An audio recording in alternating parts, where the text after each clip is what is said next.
We're recording.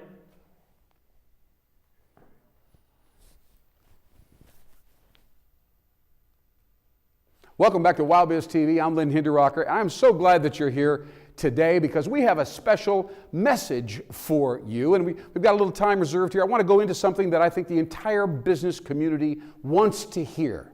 The entire business community is looking for some way to connect with the community at large. No matter who I'm visiting with, a business owner, they say, I wish we could figure out a meaningful way to really give something back and do something authentic and unique with the community. This message coincides with a very tragic unfolding. Some of you in the Omaha community might know that the executive director of the United Way here in Omaha, Nebraska, passed away suddenly and tragically recently. It's a very terrible thing, and she had a family. She was a younger woman, and I met her once. She had some great ideas and some great movement towards the future. So we're very sad about that. But when this happens, you think for a moment about United Way, right? And of course, businesses support United Way, so we're still on track there insofar as the business community's sense of obligation and interest. So, we're talking about United Way, and then we kind of broaden our context for a moment. We think about philanthropy in general. We think about charities and how they support the community. And by the way, we think about the problems that charities have had, individual specific ones, United Way, whatever. The grants from the government, they're just not coming like they used to, right? Since 2008 and the recession and so on, the contributions just from citizens has lessened dramatically. So the entire charity community is struggling, ladies and gentlemen, right? The business community is watching. They have their own agenda. They have things going on, while the charity, the philanthropic community has got problems. They're not able to serve the lower middle class, the people that have fallen out of the middle class. And all these people have needs. If you go to a charity these days and knock on their door and say, we need some assistance with our utilities or bills or food or whatever, they have some options, but those options are expended by the 5th or the 10th or the 15th of the month. I don't know if you're aware of that. It's a sad situation. So ever since 2008, let's talk broadly one more time. Everything since 2008, and we've been ravaged, of course, by the recession. We are wondering what to do if something bad happens to our family, to our neighborhood, to our spouse, whatever. What are we going to do? Where are we going to go? And this particular issue is eating away at us. It's been eating away at us since 2008 because even though the recession has kind of ebbed and we're kind of coming back together, we're enjoying steady growth and so on throughout the entire community and the entire state, there's a sense of despondency. There's a sense of fear. And by the way, when we're in that kind of a mode, we get selfish, don't we? And we become divisive. In fact, ladies and gentlemen, I don't think this is a stretch. I think you'd agree with me that divisiveness in general now is pulling us apart. It's separating us one from another. And so we live with our fears and anxieties and our terrors and our ups and our downs. More and more we live by ourselves. We're not connecting. So this is a community issue. And again, the business community's peering. They're up in the mezzanine. They're looking over and they're saying, So I want to talk to you about what I believe is a solution. I'm going to dedicate this solution to the lady that, as I mentioned earlier, passed away from United Way. I think this is a solution she would embrace. And it's embodied in a 6-word phrase. It's just words, right? But you and your energy, you're going to embrace it, and possibly it could turn into something much more than words. There's 6 words. Here we go. I'm there if you need me. I'm there if you need me. I want you to think about the profound impact of that word on you, right? If somebody comes up to you, doesn't matter who they are, and said, look, I'm there if you need me. Call me. I'll be there. I'll answer the phone. I'll get back to you at any time. You need some help, real help, serious help, you're in trouble, I'm there if you need me.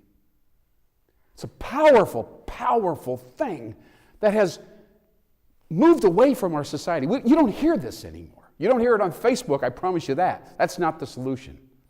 So I want to go through this phrase so that you can really absorb it and think about it and figure out whether or not this is something that you want to connect yourself with. Because this is a Even though we're talking about business and community, this is a highly singular decision and an incredible gesture that could bring our community back together again and overcome and transcend the divisiveness that's pushed us apart in our fear. So let's talk about it, okay?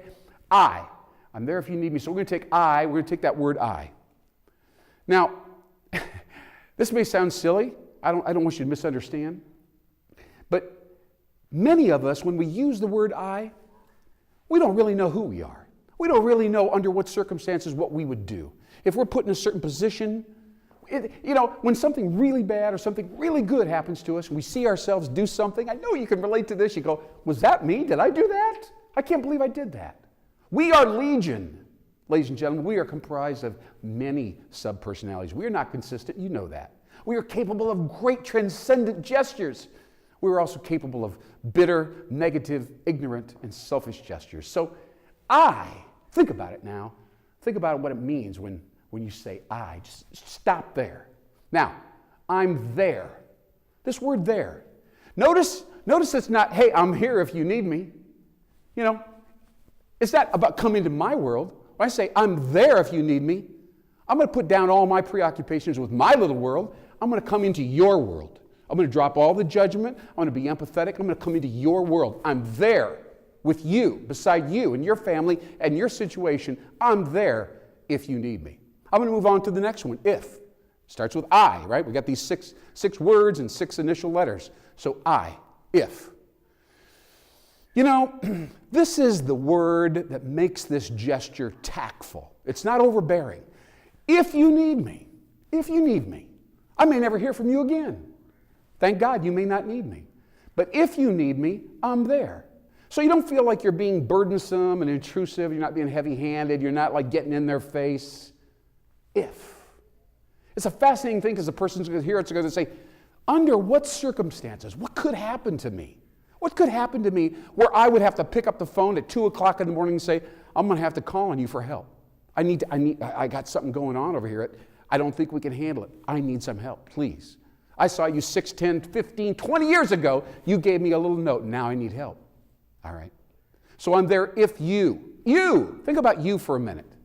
Did you know that the word community has a you in it, right? Obvious. And the word you has a you in it as well. Think about it. You is the thing that changes all of this. We're so me, all of us. We're all about I and me and my website and my business and my money and my sales and all about me. We're in a prison. We're in a prison. So this is how you get out of prison. You put the word you in front and you stick with it. You're uncomfortable at first. It's uncomfortable. Stick with it. It becomes the lock, the key to get out of the prison that absorbs us into our own self-reflection. All right, you. So I'm there if you need. Need. Now, this is an interesting word. When you come to somebody and say, I'm there if you need me, they're going, well, need. Do I need this person now, or is it just a desire? Do I just want some assistance? I wouldn't mind having a little bit of help and support and some strokes and maybe some resources and some money or whatever, or do I need it? This is an important consideration for all of us. We live in this incredible society that's so polarized. We think of need and want in all kinds of different ways. I'm a marketer. I'm an advertising person. I'm a salesperson. Need and want are critical considerations, right? They get all mixed up. I'm there if you need me. It's a purifying concept. Now, me. I'm there if you need me. When you say I'm there if you need me, what you're really saying is I'll be accountable for what happens when you contact me, if I ever hear back from you again. It's me. It's not my secretary. I'm not saying call my assistant and we'll get back to you and figure something out. Me.